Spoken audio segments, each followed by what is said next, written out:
Welcome, everybody, to the Future of Impact, a show where we create solutions and build a world where missions, metrics, and incentives align to actually get problems solved. We are on a mission to find innovative ways to accelerate change and make impact in industry. But we can't do it without the right metrics, and we can't do it alone. This is not a job for one or even a few. We all stand to succeed by working together. We are the future of impact. I'm your host, Jess Merrill. Let's get started. Our guest today is one of the Merrill family's favorite people, our good friend and the president and CEO of Palm Health Foundation, Mr. Patrick McNamara. Welcome, Pat. Thank you. Great to be here. Let me just read your very impressive bio shortly before we get into the conversation. So don't blush too much. Pat joined Palm Health Foundation as president and CEO in March of 2017. He spent the past 25 years in the nonprofit health and human services sector. Pat is licensed in clinical social work, holds a Master of Social Work from Tulane University, a Bachelor of Science in Psychology from Franciscan University, and he attended Georgetown University for 3 years. To build on his leadership skills, he completed an executive fellowship from a little-known school in the Northeast called Harvard University, their Kennedy School of Government from 2012 to 2013 called Achieving Excellence. I would read off Pat's awards and recognitions, but they are too many to list here now. So I will just say they are very plentiful and very well deserved. Having spent most of his professional career in cross-sector work to improve communities, Pat has designed and implemented initiatives in behavioral health, housing, family services, health, and nonprofit leadership. He is a lifelong learner and is passionate about applying results-based, performance-driven change in complex environments for vulnerable populations. He has become increasingly focused on the intersection of health and community development, including innovation for better results on the determinants of health. A native of New Orleans, which he was just visiting this weekend, Pat and his wife, Anna, are the proud parents of 3 children. We are so excited to have you here, Pat, today to really just talk about the innovative ways that you are leading Palm Health Foundation as a community-based approach to funding. Thank you very much for being here. And to kick off the conversation, we always like to start with finding your why, your, unique purpose and the path that brought you to where you're at today. If you would be so kind as to share that with us. Sure. And again, it's so much fun to be here with you, Jess, and to be on your show. My why really goes back to being one of 7 kids in a large family in New Orleans, where I had originally planned on, when I was young, thinking that I would be following my dad's footsteps and becoming a lawyer. My dad was a relatively successful defense attorney, defended doctors and hospitals. Med malpractice was his forte in defense. And I always looked up to my dad, always found an inspiration through him. And it was in high school when things started to go south in our family, where 5 of the 7 kids really started to struggle with different mental health issues. I went off to Georgetown, then following my brother's footsteps. My 2 older brothers went there. My brother Michael and I were very close. He was 2 years ahead of me, and he was struggling with depression at the time. And in his senior year, my sophomore year, in the beginning, he took his life. And so that was like a bomb going off in our family. It really changed my trajectory, what I wanted to do. I changed my major afterwards to psychology and really started on this search for figuring out what happened first in our family and how I could begin to work with and help other folks who were going through really significant challenges in mental health, behavioral health challenges. So after that, after graduating with my degree in psychology, went and got my master's in social work at Tulane, thought I was going to become a therapist, did practice as a therapist for a little bit and an intensive case manager. Really enjoyed working with the population that I worked with. My first job was at South County Mental Health Center. This is postgraduate here in Delray Beach, Florida. I worked there for 3 years, and we had small caseloads. We had caseloads of 10 each, and all of our clients had a serious mental illness, schizophrenia or bipolar disorder, and also an addiction. And they either had come out of the state hospital, or they had been in and out of crisis stabilization units in the past year. So our job was to keep them in the community and to help them continue to increase their quality of life. And I absolutely love the population I was working with, the most resilient people you could ever imagine. And I developed a fondness for folks that came from very different backgrounds than I had, did not have the same level of resources at all, and who just continued to find a way and were remarkably resilient. And so I learned through those experiences, one of the things that has stuck with me, and it's really my why. And that is that healing comes through relationships. And so however I can foster that in increasing ways and scale that, as weird as that might sound, that's where I found that the most positive outcomes in working with clients from then and still to this day coming through relationships. And so that's really my why. I love it. And I would say, similar to my why, and just understanding the power of relationships and, throughout my whole life. And then even in the past, and especially in the past, 2.5, 3 years, really leaning into that. I'll ask this first, because if once we get into the next topic, it's going to get juicy and we'll probably be there for a little while, but I'm curious, you've been in and around this space, having first, and that was, for those of you, some of you know, many of you know, people who don't know, my family story, or kind of know how my family has worked with Pat and Palm Health Foundation. We lost my dad to suicide about 10 years ago, and then became partners through my family's foundation with Palm Health Foundation in, finding ways to support others and other families and not having to go through what we went through. So I think having that catalyst of an experience and an event that happened in your life that then kind of fuels and drives the decisions you make after that is a common thread, and seems to be a common thread with, most, if not all of the people that we've spoken with on this show. Because you've been so involved in this space, again, personally, and then obviously professionally for your entire career, I'd be curious, just from like a very high level, what do you believe has been the biggest transformation in the behavioral health space? And for those listening, is there a feeling of hope, or is there a feeling of, it hasn't moved enough? Always a feeling of hope, but I think it still has a ways to go. Let's put it that way. So I think that looking back, just during my career, which has been over 30 years now, and knowing the history prior to that, and we've come a long way in a short period of time when you put it in perspective. That said, we're not nearly far enough to my satisfaction. And from a couple of different vantage points, I think that some of the bright spots have been what we've come to understand about human behavior and the human brain over the past 3 decades. So really, during my career, I've watched this explosion of scientific understanding of what's going on throughout the lifespan, including in early childhood, and things like neuroplasticity and the complexity and the richness of the brain. And prior to that, we just did not have, there was a punting, if you will, in terms of the brain as an organ, just not having enough methods to understand it compared to the rest of the body. And so even now, I would say we're still only scratching the surface. We're still only to put it in percentages, like 10 to 20% in terms of understanding the brain and the way that it works. But I have latched on to, the fact that our brains are hardwired to be social.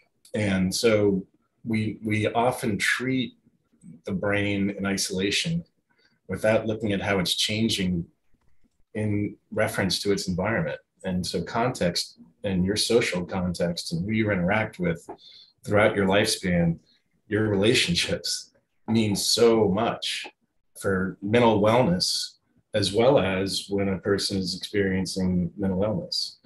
So I think that we've developed a much greater appreciation for this idea that we all have some sort of mental health. It's on a continuum from mental wellness to mental illness. And that there are certain things that we can do, not to prevent a mental illness, but certainly things to mitigate the severity and ways to be able to enhance your recovery, no matter what the different types of setbacks and challenges that you might have. So that's a long answer to your question, but No, I am hopeful overall. And to me, where that hope comes from is the search and being on the search. yeah. And if we ever stop searching, that's when we would be falling into despair. But continuing to be on the search and be hopeful while confronting the brutal facts as we do, I just continue to be amazed that when you tap into the inherent goodness that folks have, and you're able to recognize and put those assets to folks' use, that's where the change, the magic happens. And what do you think it is about the behavioral space, behavioral health space? Obviously, Palm Health Foundation, the work that you guys do, which I would love for you to kind of touch on, like the broad array of the work that you guys are funding and kind of your unique approach from a community, based standpoint. But what do you think it is about behavioral health in particular, and maybe you can kind of talk about it under the storyline of like when you came in and kind of what your focus was based on your why and your purpose. But why is behavioral health so much further behind than some of the other studies of and support around, other aspects of health? Sure. So to start with that, in terms of why is it so much further behind, I love this quote from Neil deGrasse Tyson, where he talks about in science, when human behavior enters the equation, things go nonlinear really fast. And so he said that's why physics is easy and sociology is hard. And I think that's a huge part of the challenge of behavioral health, mental health, compared to the hard sciences, because there's always this aspiration that, just like in the hard sciences where we've made so many medical advances, tremendous, like think about the heart and what we're able to understand and do with the heart, and counseling people in terms of lifestyle and the impact, which, by the way, they say what's good for the heart is good for the brain. And we are able to get deep into the way that the heart works and what you can do to maximize your chances of your heart health. We're just beginning to understand that in terms of the brain. And we still, in my opinion, have this reductionistic view of treating it just like other organs, where that's going to have to change. We have to really examine many of the assumptions that we had and be able to let them go. When you take into account that that our brains impact each other and the way that we relate to each other, and the changes that happen in context, the new frontier that we're just beginning to go down is referred to as social neuroscience. So there's neuroscience, which is definitely looking at the circuitry, the molecular level, and what's happening within the brain itself. And then there's social neuroscience, which is where you're beginning to look at the connections between and how that manifests in relationships and changes over time. And so, again, this is a long-winded way of answering you, but I think that there needs to be a continuing deepening of knowledge in this arena. These are the three pillars of brain health that I'm about to talk about in terms of our initiative that we see. There needs to be this continuing push on the scientific front and on the cultural front for deepening this knowledge. So that's a hugely important pillar.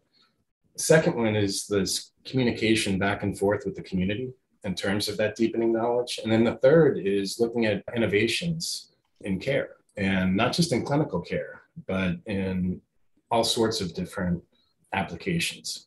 And we'll get to that when we talk about some of the different Healthier Together communities and how it's different when you ask members in a particular community how they view behavioral health and what changes they would like to see, as opposed to if you ask that same question of a psychiatrist, a psychologist, a social worker, or somebody who's a learned expert, as opposed to somebody who's a living expert, and you'll get a very different answer. Yeah, that's kind of the perfect segue to this next, what I would love for you to kind of level set for people, listening in either live or, in the future, rewatching the recording of this. The thing that I respect so much about Palm Health Foundation and your leadership of it and the amazing team that you have that helps you to run this organization is we worked with you from a foundation perspective as a funding partner, and then as the business that we're in of supporting our clients and securing grant funding, we interact with hundreds, if not over the years, thousands and thousands of funders all over the country, funding all the whole full spectrum of causes and issues that our country and the world faces. And there's this constant call it buzzword or however they want to talk about this, trust-based philanthropy and, all these different, words that they use to define this idea that we need to build an ecosystem of all the players that are going to help tackle and solve the problems that we face in order to be able to actually solve the problem and not have these kind of two separate entities that are, not working as efficiently and as effectively together between the ones doing the work on the ground and the funders that are funding that work. Palm Health Foundation has a really unique, very, let's say, as my dad would say, that you don't just talk the talk, but you walk the walk of this community-based approach to funding. And I would love if you could kind of help people understand the scope of funding and the size of an organization that Palm Health Foundation is, and the, amount of funding that you guys are managing and granting every year. And then all the different kind of pieces of how it gets deployed, leveraging that community-based approach. And then, as you mentioned, this lived and learned, expertise. Sure. So I'll start with, I don't know if folks can see it in my background, but our tagline for Palm Health Foundation is leading change for better health. And that idea of leading change is really part of my DNA and part of Palm Health Foundation's DNA.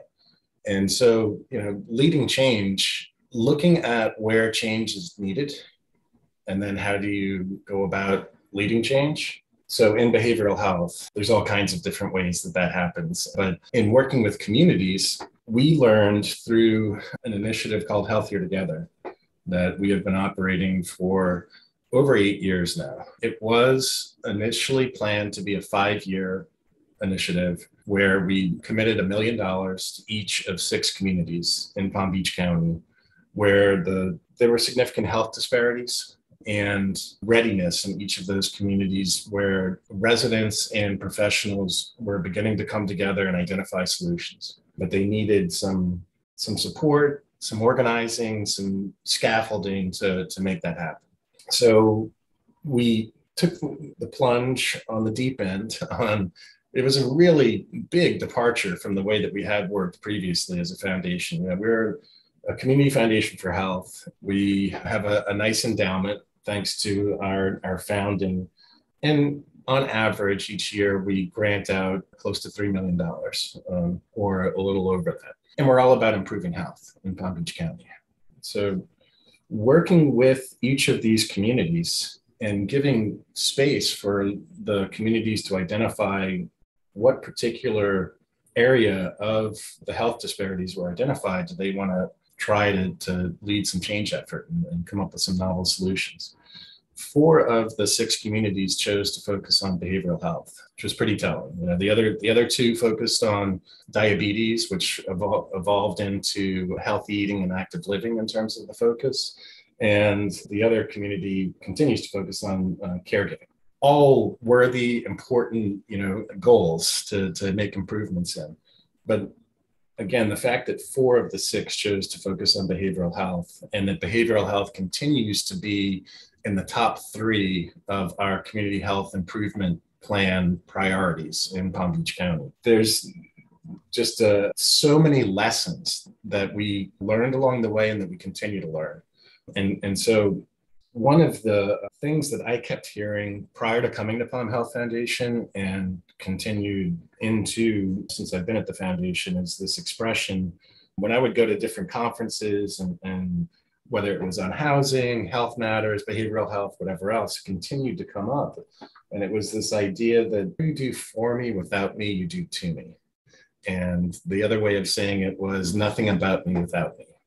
And there was also a lot of talk about how can funders and providers better engage the community, better engage people?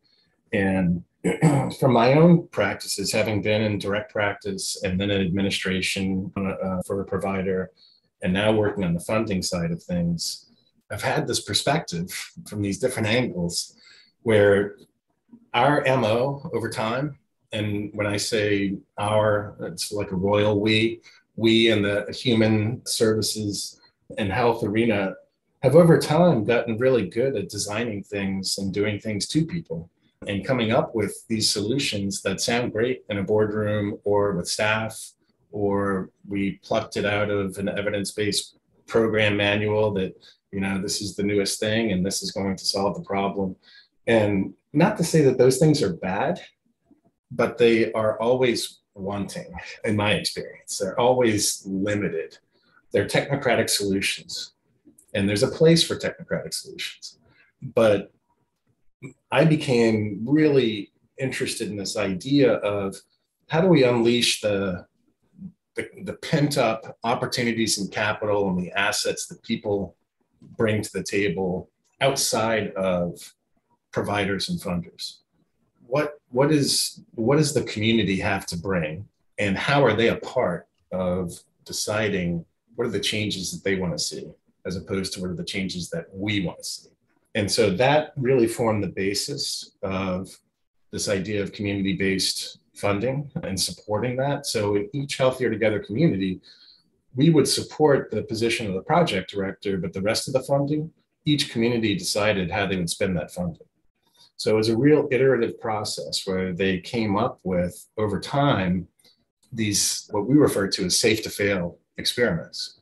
And it was like, okay, we want to try, things in this particular area.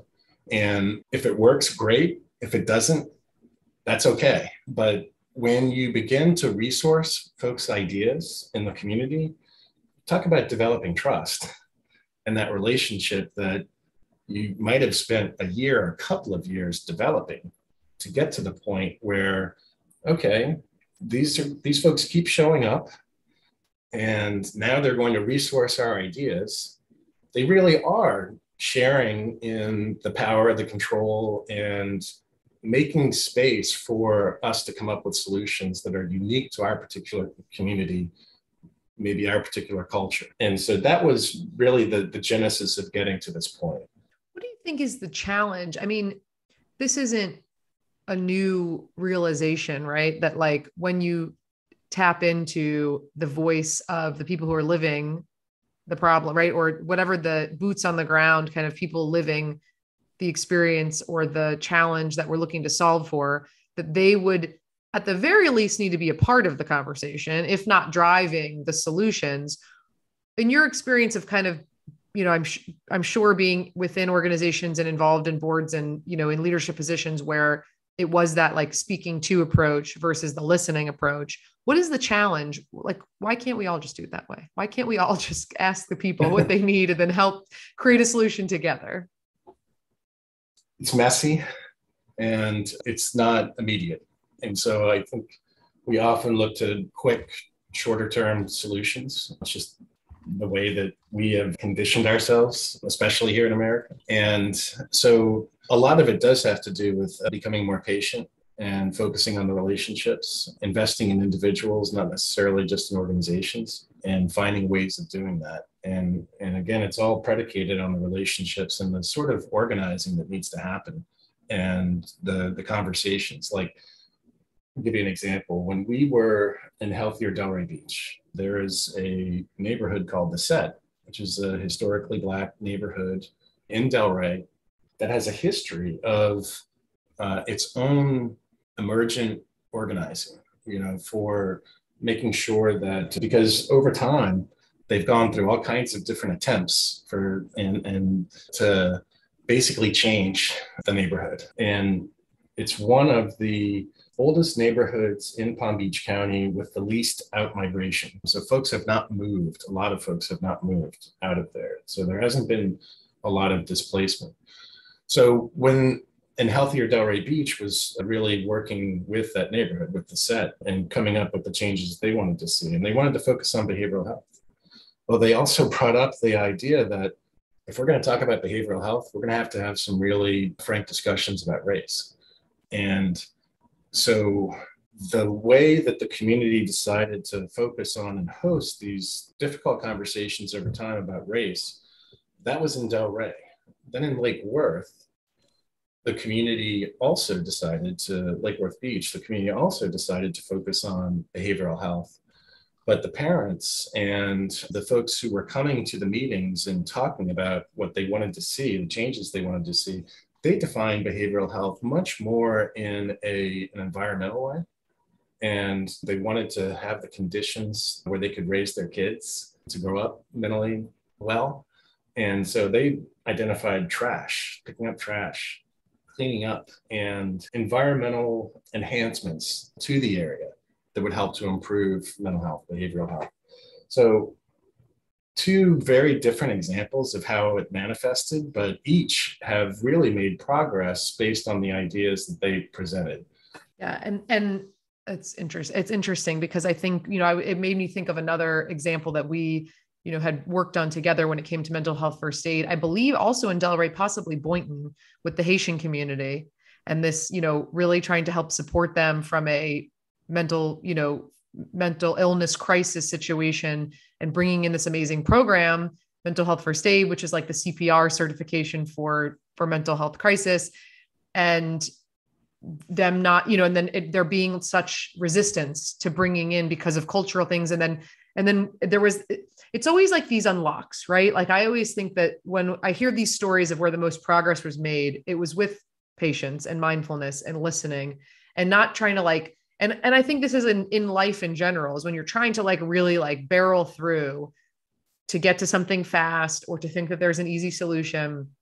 Oftentimes it really is a pretty simple solution. We had Dr. Kim Flores, who now and she has said the same thing, that when they do these studies and they really figure out, and they do these surveys, that it comes down to things that are not that complex, that can then be fairly easily executed, but it's the process in getting to that solution. And with this example of the, getting, this community in, I forget whether it was Delray or Boynton, the Haitian, community trained in mental health first aid to be able to support themselves as a community when it comes to mental health crisis, that it was just about getting the religious community, getting their religious leaders on board to say, even though culturally this has not always been accepted, this is something that we believe in and we think is really important for the health of our community. And then it was like the lights went on and it said, oh, okay, now we can all feel comfortable doing this, versus what probably either would have been a continual, let's keep trying to shove something down their throats, or a giving up.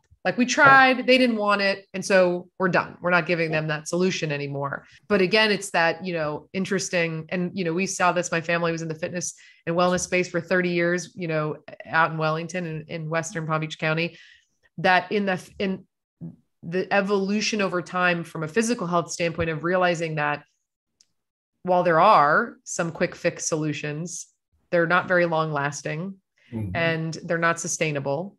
And so that I'm hopeful, as we've observed it from our family's foundation and just from an industry perspective, that we're moving into a space where people are more willing to invest in relationships and take the longer term approach, because at the end of the day, it is the more efficient use of resources, and it will get to the solution faster.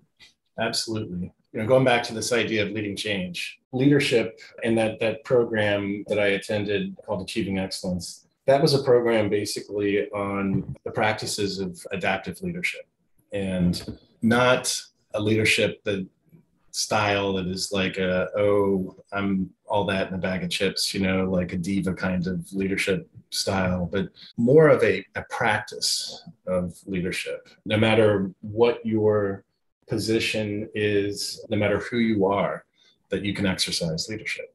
And one of the biggest mistakes that is so often made, and the folks who teach this in adaptive leadership, is that we confuse technical challenges with adaptive challenges. And technical challenges are where there is some know-how, some expertise that will solve the problem. Adaptive challenges are challenges where there needs to be some change in mindset, priorities, values, what you're focusing on, and you need to learn how to find the solutions. And so oftentimes challenges come with a little, some technical elements and some adaptive elements. But going back to sort of how we've conditioned ourselves over time, we always gravitate to the technical, to view things as if they're technical challenges and then technical solutions. And leading change means being able to take a step back, look at what's going on, as they refer to getting up on the balcony to look at the dance floor and looking at patterns. And then you craft solutions as you go, but it's also the sort of thing where you need to learn how to almost bilocate between being on the dance floor and getting up on the balcony and going back and forth. And that's where coming up with adaptive solutions, it is iterative. By its very nature, you can't go in with pre-designed technical solutions because they're always going to be wanting. So when you invite others in to exercise leadership in these instances, and you're distributing the leadership as opposed to it coming from a command and control style, you really build the capacity for change when you're doing that. So if I can share the definition of leadership, which I've had our folks commit to memory and I bring it up all the time at Palm Health Foundation, it's taking responsibility for creating the conditions that enable others to achieve shared purpose under conditions of uncertainty. We also often confuse leadership with authority, and very different things. If you have certainty and you're in a position of authority, you're expected to use that authority. But when you have uncertainty, it is not a matter of exercising authority. It's a matter of leading to a place where a shared purpose is going to be achieved. And so anybody can exercise that kind of leadership, but working with folks and having the readiness and even the belief that they are in the right place.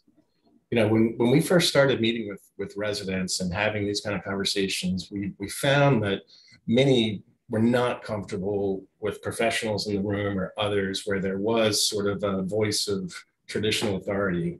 There was a deference, not wanting to speak up, not wanting to challenge things and that sort of thing. And so when a level playing field was created for folks and you strip away titles and different types of expertise that are privileged, and folks develop relationships with each other and they start to say, well, what about this? And what if we try this? And they keep showing up and commit then to action together.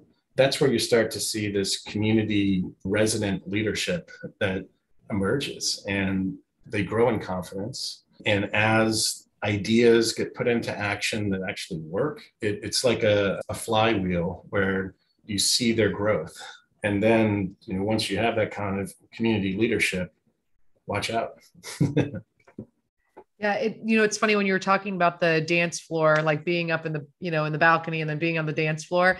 What came up for me was this idea of conditioning, right? And like preparing your body and your mind and your being for doing this, for what it takes to do this kind of work. Because I think that what comes down to when we talk about what's the easier way, like in theory, the easier way, right? Is like, I want instant gratification. I want something that works fast. I think part of that conditioning is the way that our country is, the way that technology, around the world has accelerated things and kind of, shrunk attention spans and has created an instant gratification like reality. But I think the other part of it is that it's challenging. It's like training for a marathon that never ends. Like, it's like you're forever a marathon that there's no day off, that every day you have to commit to the practice of showing up, and especially if you're in a position of leadership in this space. And I loved what you talked about, the definition of leadership and leadership in times of uncertainty.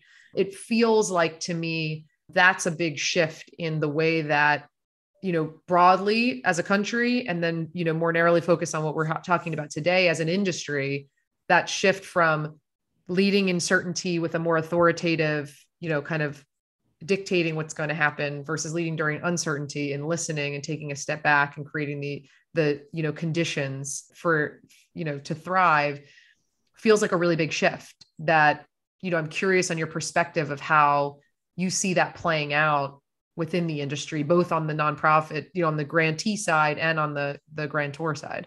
I think it's one of the reasons why you're hearing so much in the world of philanthropy and other areas about this idea of trust-based philanthropy and the other kind of industry buzz terms I think there is that sort of recognition that the short-term view and the long-term view, and which one are we investing in? And it's fine to, invest in both, but just know which one and what game you're playing. For us, when it comes to like the social determinants of health and the fact that we still in this country tend to equate healthcare with health. But we know that clinical care, which is really healthcare, when you look at positive outcomes in health, clinical care doesn't account for, at most, more than 20% of positive outcomes. So the rest of all of that, but yet we invest, over 99% of our money in that clinical care piece. And then we wonder, why do we have such crappy outcomes as a country overall when it comes to our health? And so that's where the social determinants of health come into play. And so finding leverage with the social determinants of health, and this, by the way, goes into behavioral health too. There are social determinants of behavioral health. And the same applies when it comes to behavioral health care as the focus, as opposed to behavioral health in general. Finding leverage in those areas is a very adaptive challenge. Anybody who says that they have the technical solutions for that is lying. And so that's the space. If you're operating in that space and you're trying to find leverage with the social determinants of health, you need to be able to recognize how context matters in particular communities, foster distributed leadership in these kind of networks that we help to create, and create these local change mechanisms for folks to tackle those adaptive challenges, as opposed to thinking that finding leverage with the social determinants of health lies in some sort of ultimate technocratic solution. Doesn't. Yeah. So, the way that you put it, that it sounds like a big shift, it is absolutely a big shift. But if we want to get to more positive outcomes overall, we need to be willing to explore, learn, and work differently. I agree. That's why I love having these conversations, because, having these conversations and really kind of putting it out there into the world and making connections and, having a relationship-based approach to the ecosystem of how we all work together and sharing what's worked and what hasn't worked. And, all of that I think is really important. It brings me to, as we kind of start to head to the tail end of this conversation, which has just been so wonderful, as they always are. I could talk to you for days, is, we always like to kind of wrap up the conversation on this show about really practical tips and takeaways for anybody who's listening to this now or in the future, that's leading an organization, that's hoping to lead an organization, that's granting funds, anybody in the impact space of the subject matter that we're here to talk about, which is a community-based funding approach. And so I would love to just hear some of those, how you would share that with people listening. So yeah, a couple of tips and tricks. A couple of them I've already shared. So technical versus adaptive challenges, learning the difference between those, which, by the way, any of this stuff that I'm parroting, I got from, there are a couple of books, The Practice of Adaptive Leadership by Ron Heifetz and Marty Linsky, the Harvard professors who've built that model of adaptive leadership. Also Leadership on the Line, and anything by Marshall Gans. You'll find plenty of tips and tricks in those books. Also pulling straight from those, the idea, the dance floor in the balcony. Then when it comes to the community-based funding stuff and what we've learned, I would encourage folks to go to healthiertogetherpbc.org, which is the website that we built for Healthier Together. And we have it's like a 56-page reflection on lessons learned. And so we did our best to reflect and document the way of working and what we've learned. The last thing that I would say in terms of it's not really a tip or a trick, is to recognize when you are working with an adaptive challenge that you are likely working in a space that we refer to, it's called the Cynefin framework, DYNEFIN. And it's how to work in complexity, basically. So recognizing that there's 4 domains at any given time with any sort of challenge that you're working with. First domain is ordered. Second one is complicated. Third is complex adaptive. And the fourth is chaotic. And when you're looking at a situation, a problem, challenge, recognizing which domain you're working in is key for then deciding what next steps you're going to take. Most often, when we're talking about human beings interacting in social relationships, you're talking about a complex adaptive issue. And so we use that a lot. Andy McCausland, who is in our office, has become a real guru on this topic. There's a tool called SenseMaker for collecting stories that actually yield both quantitative and qualitative data. And you can look at patterns within communities and then look at what's the best next thing, next adjacent possibility to move to. So it's a beautiful, sophisticated tool that uses storytelling to do that.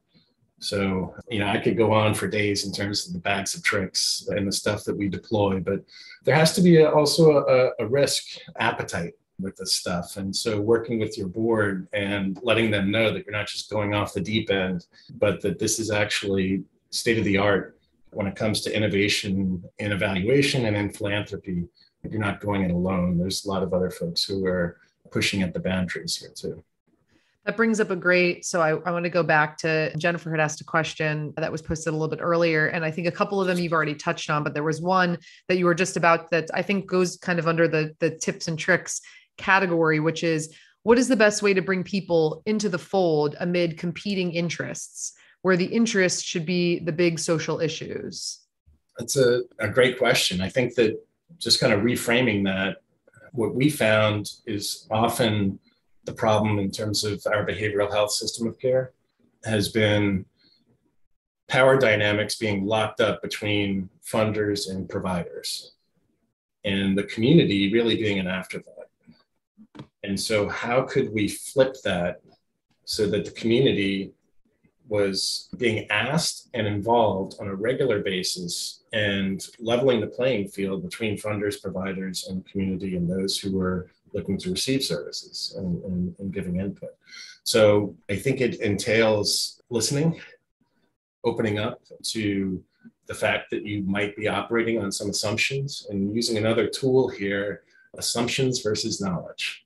So even having the wherewithal to reflect on, when is this an assumption and how would I rate that assumption and how can I convert it to knowledge?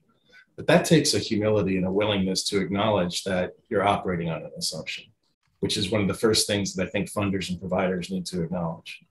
That's a big one, probably that most people need to acknowledge, I would say, when you think about, I always think about how, when you talk about, like, it just brings that it's such a human behavior pattern when you talk about certain things that relate to like what we're talking about very, pointed in this conversation versus just what you could think about probably in relationships you have with family or friends, or, just kind of being out in the world. It really brings it to this idea, like what you said with Neil deGrasse Tyson, that it's like so much more complex when you involve humans in things than, we want to, there's not going to be some algorithm answer to these problems. That's one of the other things, that great book called Sense Making that I would encourage folks to take a look at. It's called The Power of the Humanities in the Age of the Algorithm. And it's written by a corporate consultant. And I think that that's also one of these things where we tend to look at STEM kind of solutions and downplay the human aspects that need to be taken into account here. Because at the end of the day, human beings are not 100% rational. And the way that we work with each other and deal with each other oftentimes are more based in culture and story and how we learn about things. And so there needs to be it doesn't mean it's an either or, it's a both and in terms of looking at science, technology, engineering, math, great stuff. But you don't throw the baby out with the bathwater in terms of the humanities and culture and storytelling and art. I mean, we've evolved this way for a reason. Right. No, it's balance, right? Like The pendulum doesn't have to swing so far at each time or all the time. We can find somewhere in the middle where the solutions exist because we're bringing the best of both into the middle. Exactly. And that's where behavioral health, I think, where I have a lot of hope. That's great. Me too. Me too. Thanks to a lot of your leadership and passion and knowledge around this space. So we're to the bottom of the hour, which means that this awesome conversation is coming to an end. And I want to thank you so much for your time, for your passion, for your leadership, both in the community that I was born and raised and that I still live half the time and my family still lives, and that our family's foundation, is a big part of driving solutions. And, really, again, just all the work that you're doing and sharing a lot of that knowledge. From, my perspective, some of the main things I took away from this conversation was just, really the benefits of involving lived and learned to drive impact and bringing, to this last point that we just talked on, like, how do you bring people as many people into the fold that have some key component of what it will take to build a solution, and then really, building a habit around adaptive leadership and in order to drive effective change, and that it's a long-term view on just, being very diligent about consistency and making sure that you're not looking for those fast results, unless of course you have decided that you're investing in short-term results, right? So you touched on kind of like decide what you're looking to do and what you're investing in, choose one of them and then stick to it. And then, really just this idea of the shifting of or kind of understanding of technical versus adaptive skills in order to drive progress. Don't worry, everybody. We will tag all of the books and all of the amazing resources and tools that Pat referenced. You invest so much of your time. I don't know how you have so much time to do all these things, because it seems like you're born with twice as much time as the rest of us without everything you're able to accomplish, but just you dedicate yourself to learning and to just soaking in as much knowledge about the work that you do. And I think that shows in the way that you're able to lead. So all of these, resources and everything that Pat referenced, we will tag. And then the last thing you said, which I just, is a personal thing for me to think about. And I think it's a really powerful thing for everybody to kind of take away, is this idea of understanding assumption versus knowledge and catching yourself when you're, not really clear where that's coming from. My mom and I were just having this conversation yesterday. And so I think that's really relevant as it relates to the impact space, as well as just, the broader world around us. I just wanted to add the one other thing I would say in terms of takeaways, hopefully, that people have, is that no matter who it is that you're dealing with, they have assets. And if you go in with an asset-based approach, as opposed to just a need-based approach, you will find very different solutions. So that's one of the assumptions that I think we very often make in doing like community needs assessments without doing an asset mapping as well, and honoring the fact that folks have gifts and assets to bring, no matter who they are, that basically it's setting the table and creating those conditions to be able to unleash those assets to be put in the same direction. It's tremendously powerful. I love that. It's a great ending note. And for everybody who is listening, who would love to connect with you and the organization to learn more, what is the best way for people to do that? You can go to palmhealthfoundation.org. We have plenty of things on there. You've got my contact information on there. Happy to talk further with anybody that wants to reach out, but go to palmhealthfoundation.org. Awesome. Thank you, Pat. And thank you to everyone who joined us live and everyone who's listening in the future. You've been listening to The Future of Impact. To make sure that you never miss an episode, subscribe to our show in your favorite podcast player. Don't forget to follow The Future of Impact on Instagram, LinkedIn, and TikTok for bonus content and sneak peeks on next week's episode. Thanks for listening and continue to make impact. Have a great day, everyone.